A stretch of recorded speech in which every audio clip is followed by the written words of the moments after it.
Bitcoin getting crushed again. It is now off 16% since hitting all-time highs earlier this month. But the bank also pointed to tens of billions of pounds in extra savings by households who have not been able to spend, but at some point could be unleashed. Another much-needed shot in the arm. Assalamu alaikum and welcome to another episode of Focus on Finance. We're once again at the offices of Aeging, and again I'm joined by Bernard Yen, the Managing Director of Aeging. Thank you for hosting us once again. Good afternoon. Good afternoon to you and welcome, Shafique. Thank you, Bernard. In the previous program we spoke about pensions.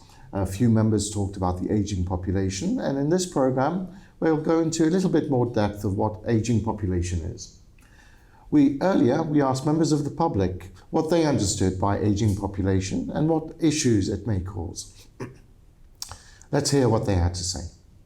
Dans Maurice, les jeunes, la plupart peuvent rester. Travailler un peu, non?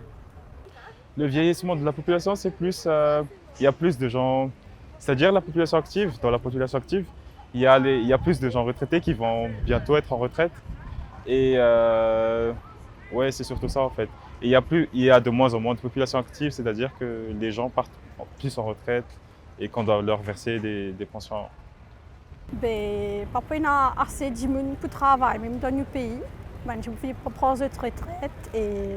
Comme si la population peut plus côté, il n'y a plus beaucoup de gens dans nos populations mauriciennes, enfin entière le monde parce que la population vieille peut augmenter plus que les jeunes. Bébé, enfin, il n'y a plus de naissance et tout. Je me peux avoir plus de l'avantage de ce côté-ci. Et plus de monde avec les temps peut vieillir, puis gagner moins jeunesse. Moins jeunesse. Je ne peux pas faire des enfants, donc acheter un nazis, je qui vieillit, qui peut vieillir, puis aller même. C'est pas des gens qui travaillent. Le travail, je trouve la plupart des gens, il y en a bien qui sont jeunes. Voilà ça. L'impact, c'est plus parce que, par exemple, il y a des gens techniques dans certains domaines, c'est-à-dire qu'ils vont manquer dans certains domaines, et si on les remplace pas directement, il y aura un vide, quoi. Et genre, ça va beaucoup plus impacter ce domaine-là. C'est ce que je pense. Vieillissement de la population, c'est que nous sommes assez jeunes dans nos pays, et voilà, il y a beaucoup de personnes âgées qui sont jeunes qui vont prendre la relève de demain.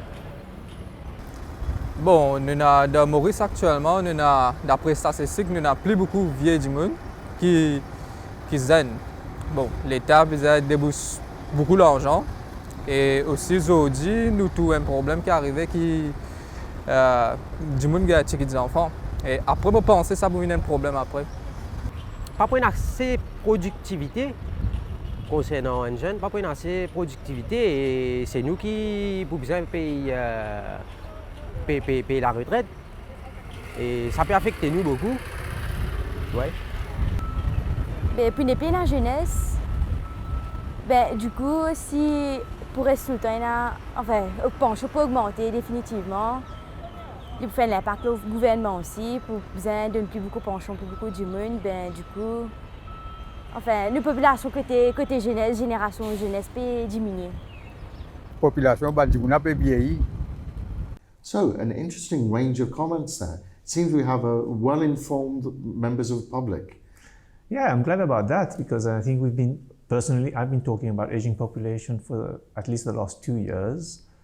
Of course, this is new, and we've heard, I think the first time we heard about aging population was, let's say, in the 90s in Europe where I was working, and already that was already identified as a general problem for Europe at that time.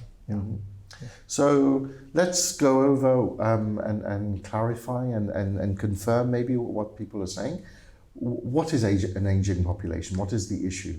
Yeah, it's a good question because I think when people say there's a problem with aging population, unfortunately, it tends to feel as if old people are no longer that worth, or becoming a problem. Mm-hmm. I think personally, we need to step back a bit and think about it. Aging population is actually good news because people are living longer, isn't it? People are able to live longer, much longer than maybe our forefathers imagined. I mean, you can think back not long ago, how many people had to remarry because their spouse, for example, died in childbirth and that kind of thing. So aging population is actually very, very good news.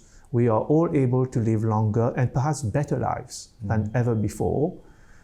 Now, when we say there's a problem with aging population, it's because if you go back to the pensions topic again, the difficulty is that if you are used to paying a pension from a certain age, for example, 60 in Mauritius, it is very difficult to adjust to the new reality. The new reality is what? Maybe 60 is not the age at which people should be retiring in general, because the new 60 at the moment, the 60 is at the moment, is the new 40, as they say. It's maybe the beginning of life, full-fledged life. And so in fact, not surprisingly, in Europe, as I said, the problem was perhaps first talked about in greater detail in Europe. And what did they do in general? They decided that people have to retire later. That does two good things. You are then able to have an active population. In fact, it's not aging population that is the problem. It's inactive population. Okay, inactive population because they are forced to retire at a certain age when they can still contribute to the economy. And you have this active versus inactive. The inactive population is growing. The active population, if you want, is shrinking. And so you have, again, in an unfunded pension system, you have fewer and fewer people who are able to support the active population, able to support the inactive population. So you need to move that age so that you can grow the active population again and reduce or control the inactive population again. And just to clarify, you've used the terms active and inactive. Are we talking, we're not talking physically active and physically inactive, more economic. Yes. Working versus non-working. Yeah, you remind me of something else which I was thinking the other day or in fact, when you look at the laws on disability or not just disability, something very common. Sick leave. Sick leave. We give sick leave to people who break a leg and are unable to work. But in fact, today, in our service industry, having a broken leg doesn't prevent you from working with your mind, yeah? But our laws are still based on the assumption that we are all working manually. And so we need both our hands and both our legs to be able to work. I think, in my view, we need to update our laws because, in fact, the greater problem these days is not physical illness, it's actually mental illness maybe, or other forms of illnesses. So I think that in the same way, pensions, we need to be saying to ourselves, and you heard that in one of the interviews there, somebody said, people are now able to get government pension at the age of 60 while they are still working, and that's not fair. And it's true, because why should the government pay somebody who is is not inactive, he's active? So we have this problem of maybe spending too much money on people who are still active or potentially active, and putting so much pressure on the smaller population which is defined as active, which is below that age, and they're having to support more and more of this burden in future. Yeah. And we also heard from one of the members of the public that the issue of aging population is not just that people are living longer, but the aspect that fewer children are being born. Yeah, again, it's I'm not an expert on that. Okay, I often wonder when we say we need to increase our birth rates, whether that's really the solution. Maybe there's a bit of both. We probably need to encourage people to have children in terms of creating better facilities, especially in a day and age where husbands and wives sometimes out of necessity have to work or be out of the house. And so that puts pressure on raising children and looking after them properly. So in a way, what can we do to encourage or be more flexible in the workplace so that the children can be raised in an environment where one or two of the partners don't have to feel pressured into, let's say, all the pressures of an active working life, and also raising children at home. So there needs to be probably better facilities for healthcare, better flexibility for people, mothers looking after their children while still having a job. But it's difficult, it's morally difficult to also to sort of say, but some people say we need to target, when we say increase birth rates, well, there are populations, some groups of the population that are already, they don't have a problem of reducing birth rates. But maybe they are putting more pressure on the social security system that we have. So, as I say, I'm no expert. I think it's a complex problem. It is worth debating as we are now. But maybe what is more, in my view, from a pensions background, again, I think that inevitably it is not realistic for us to think that we can continue keeping the retirement age at 60 in Mauritius, for example.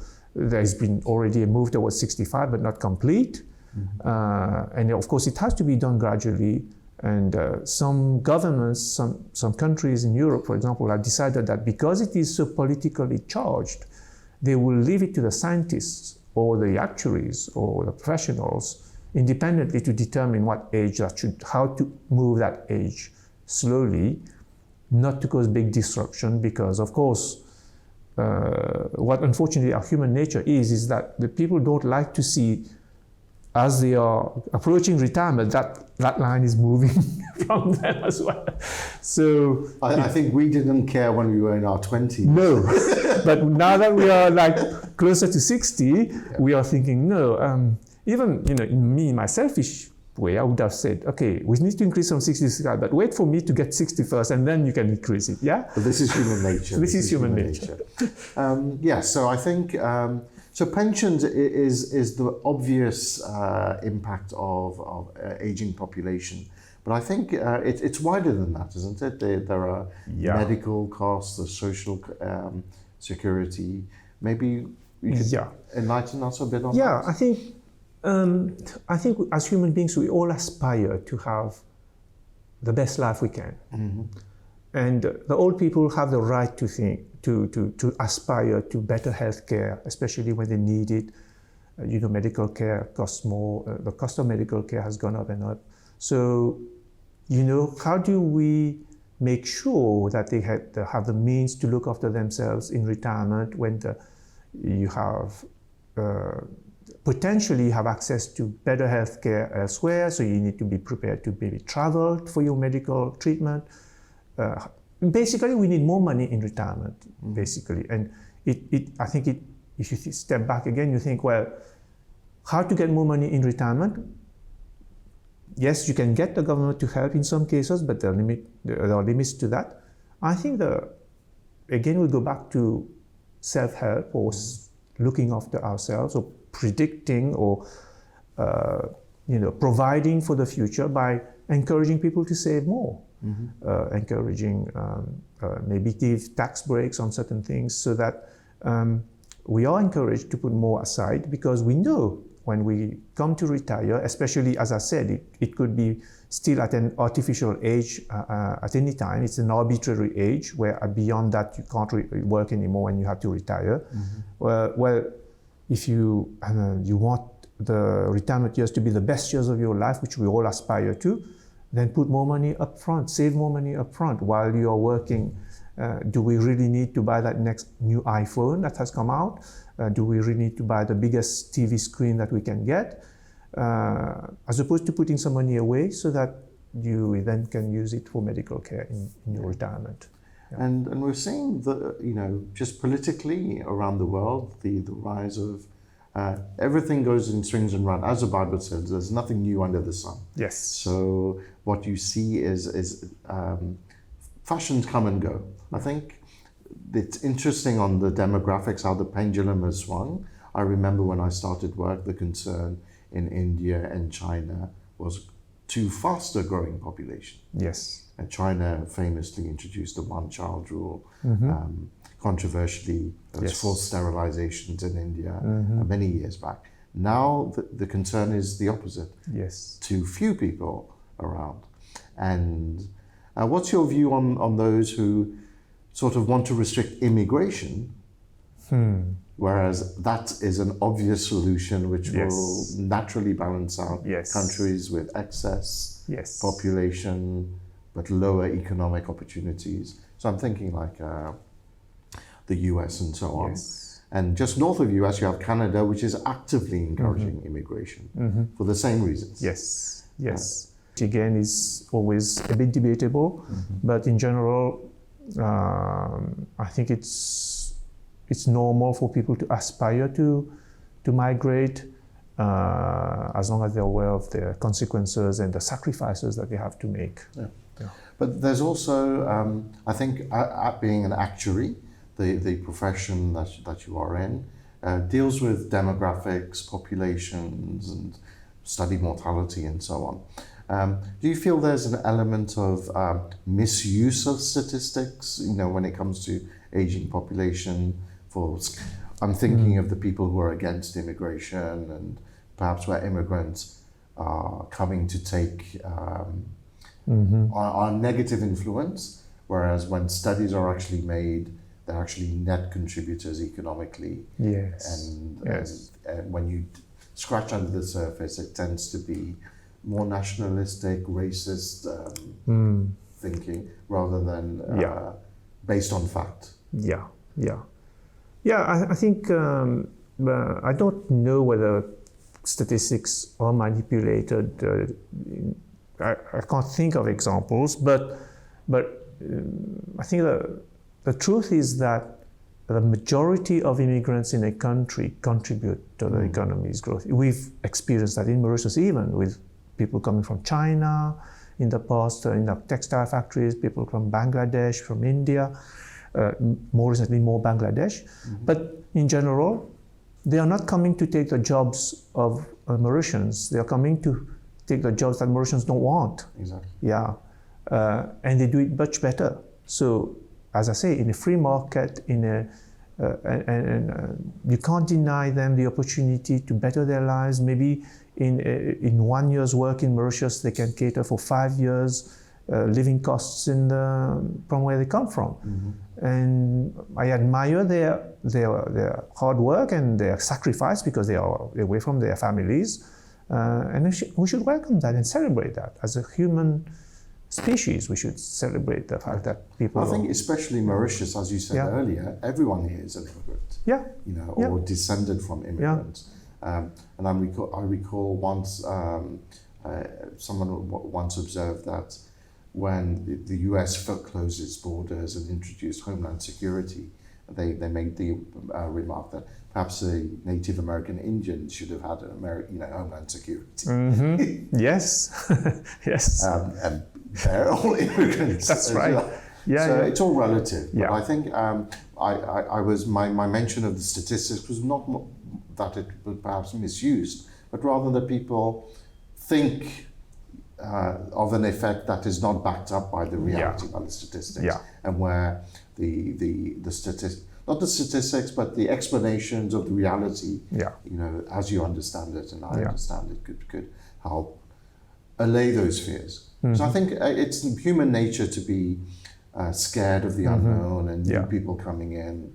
I've been an immigrant, I've been an expat as well. So some countries are overwhelmed. The Middle East, then the local population is a minority in many of those countries, but they learn to live with it, and they've got a lot of money as well. And that's a solution for the aging population, if you think about it. All these workers are coming in, and they're happening. Any final thoughts on aging population? As I say, I spent most of my career thinking about the finance side. I'm not expert on social or considerations, whatever, but I think it would be good, in fact, to question some of these terms. As I said, the more I hear aging population, and I've used it myself, I think we need to be careful about stigmatizing people. Again, in immigration as well, we tend to sort of stigmatize groups of people and whatever. I think we should be careful about it. Yeah. It gives me an idea. Perhaps we can have a forum in future with different sociologists. Sociologists. Perhaps it would be interesting to hear their points of view, and I'm sure other people who've studied this much more broadly. As I say, I've been more focused on the financial side. And thank you very much for your great insights into the financial aspects of aging population. And thank you again for your kind attention, and we hope to see you in the next episode of Focus on Finance. Assalamu alaikum.